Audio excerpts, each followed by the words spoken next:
Hello Gemini, welcome dito sa aking channel, Palayan 888 Gemini. Alamin natin kung anong messages, vibration, gabay energy para sa inyong lahat. At ay general weekly tarot reading para sa lahat ng Gemini. Kung bago ka pala sa channel ko, please paki-like and share, paki-subscribe, paki-press ang notification bell button. Okay Gemini, ano ba ang message sa'yo? November 4 hanggang 10, 2024. Para ito sa lahat ng Gemini. Okay.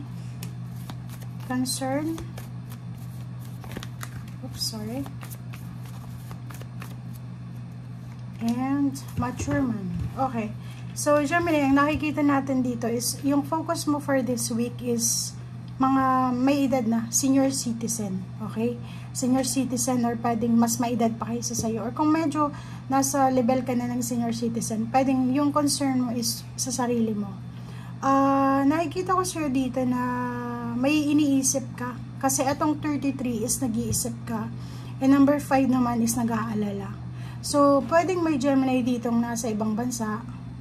And yung magulang nyo, like father figure, nag-aalala kayo sa kanila. Or yung lolo nyo, parang ganun, or lola. Pero literal dito father. So may Gemini na siguro nasa ibang lugar kayo, malayo sa pamilya nyo. And yung may edad na sa pamilya, pwedeng meron siyang health concern or meron siyang problem na pinagdadaanan sa ngayon na parang yun yung concern mo sa linggong ito. Yun yung parang inaalala mo. Or pwedeng kung ikaw ay anak, namimiss mo na yung magulang mo. Or kung ikaw naman ay magulang, pwedeng miss na miss mo na yung mga anak mo na nasa malayong lugar. Okay?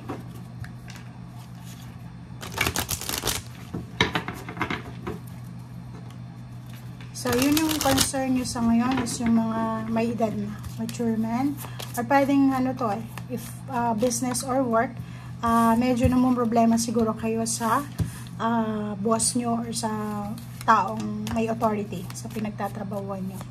Pero nandito yung 51-6 Healer of the Ages, sinasabi na huwag kang mag-alala kasi yung imbalance na yan ay posibleng magkaroon ng balance sa buhay. So, mababalance yan kasi nandito yung Healer of the Ages, nandito yung Panginoon na sinasabi niya na lahat ng concerns mo ay parang papawiin niya. Okay, in 45-9, if single ka, babae, may posibleng isang tao na magpaparating sa'yo ng kanyang nararamdaman and siguro may edad na siya, parang gano'n. Or siguro yung relationship na meron ka sa ngayon, kung babae ka, hindi gusto ng mga magulang mo o ng mga relatives mo. Okay, Gemini. Okay, wow, Wheel of Fortune. So, yun, ang ganda. So, itong first two cards sa last deck natin is sobrang ganda kasi yung Wheel of Fortune is number 10, is completion. Sinasabi na, eto na yung simula ng pag-ikot ng Wheel of Fortune mo, papunta doon sa justice. So, ibig sabihin, kung nakaranas ka ng hindi maganda for almost 10 months or 10 years, 10 days, 10 weeks, iikot na yung Wheel of Fortune para ibigay sa'yo yung karma. Kasi yung justice is karma It's a good karma.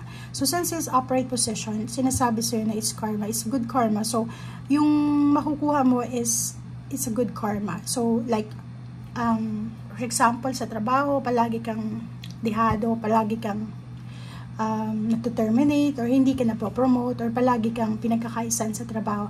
This week, mararamdaman mo yung good karma. Okay? Babalik sa'yo ng universe yung good karma na deserve mo. Pwedeng may mga signing of contract, merong mga paperworks, processing, parang ganon.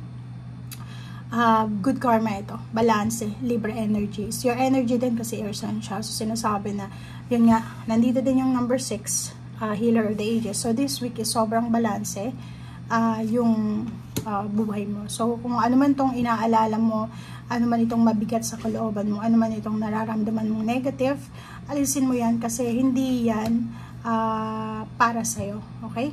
Kung makikita mo may 3 of Swords plus 2 of Swords is 5 of Swords, dito is 5 din, 5 of Swords. Parang nakikita natin marami sa inyo yung parang few months ago or few years ago, gusto nyo nang i-give up. But dito, sinasabi na no, hindi ko kailangan i-give up kasi deserve ko to, parang ganyan. So yun, Hangman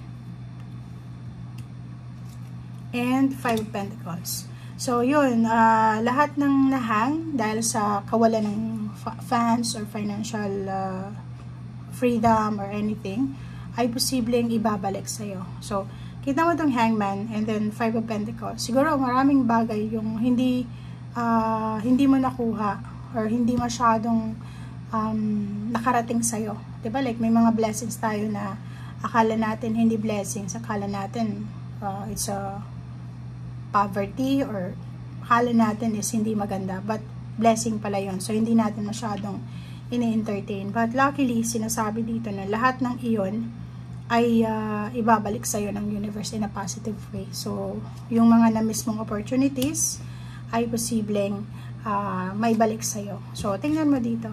Nakikita ko siya dito, sobrang kang workaholic. Napaka-workaholic ng Gemini dito. Dami-dami yung ginagawa. Napaka-busy. Sobrang busy. Nag-overtime, may full-time, may business, mag-extra, parang ganun. So, etong 10 of Wands is sobrang kang busy, sobrang sipag, sobrang, alam mo yun, na parang wala ka ng oras sa sarili mo kasi gusto mong balansehan talaga yung pera mo. So, lahat ng sacrifices mo, lahat ng pain and heartaches na pinagdadaanan mo or pinagdaanan mo ay ibabalik sa'yo. So, it's a recovery, it's a good karma, good fortune, it's a freedom, balance, ang sinasabi dyan sa'yo. Okay, 7 of Wands and Page of Swords. So, nakikita ko sa'yo dito na in the future, in the coming months or years, maraming balita na pwedeng magdala sa'yo ng, like for example, Page of Cups. Yung Page of Cups is emotion. Yung balitang ito is pwedeng magdala sa'yo ng kalma, so yung emotional. And yung iba din na balita dito is pwedeng magdala sa'yo ng defensive energy. Yung parang gusto mong ipaglaban, gusto mong parang anong tawag dito? Defensive. Magiging sobrang defensive ka. So, in the near future, sinasabi na lahat ng gagawin mo ay posibleng may rason. So, ano man itong gagawin mo sa mga susunod na araw, gawin mo lang kasi alam mo kung ano yung gusto mo. Alam mo kung ano yung nararamdaman mo. So, parang deserve mo naman na ipaglaban yung dapat ipaglaban. Deserve mo na gawin yung mga dapat mong gawin. Deserve mong gawin yung mga talagang gusto mo. Okay? And dito sa 7 of Wands, sinasabi na sa ngayon, sa kasalukuyan, sa linggong ito, proteksyonan mo kung ano yung dapat proteksyonan mo sa sarili mo. For example, yung love life mo, yung family life, yung trabaho, kung may negosyo ka, or kung ano man to, yung emotion mo. Okay? So, thank you guys. Bye!